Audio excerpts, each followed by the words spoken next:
L'ocytocine, vous connaissez, c'est l'hormone de l'attachement. Alors, l'ocytocine, je veux en savoir plus, docteur Emmanuel Le Cornet-Sokol. Je rappelle que vous êtes endocrinologue à Paris. Alors l'ocytocine, c'est une hormone extraordinaire. Déjà, elle est toute petite et elle est fabriquée au niveau du cerveau, là, au niveau de l'hypophyse. Et en fait, le moment où elle va être fabriquée en plus grande quantité, c'est au moment de l'accouchement. Puisque l'ocytocine, elle va permettre les contractions. Même parfois, on l'utilise aussi en médicament quand l'accouchement est un petit peu lent.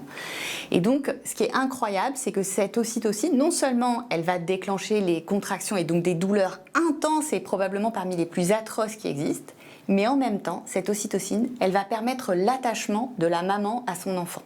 Et donc, c'est ça qui est extraordinaire dans cette hormone. Alors, en fait, elle ne va pas servir que à ça.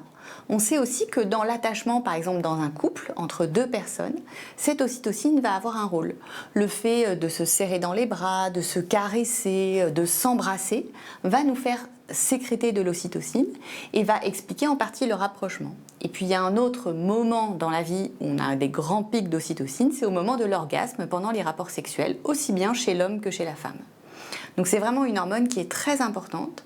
On pense même que dans certaines maladies où il y a des difficultés de communication, on pourrait peut-être l'utiliser et aider certains patients qui ont des difficultés dans la socialisation.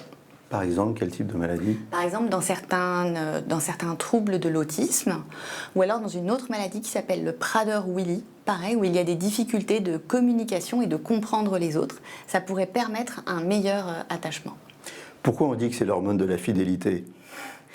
Parce que justement, on sait que c'est cette hormone qui va permettre à deux personnes de rester ensemble, de créer des liens très importants. Et que ce soit aussi bien d'ailleurs en amitié que dans le couple amoureux. Donc entretenez votre ocytocine, serrez les gens dans vos bras.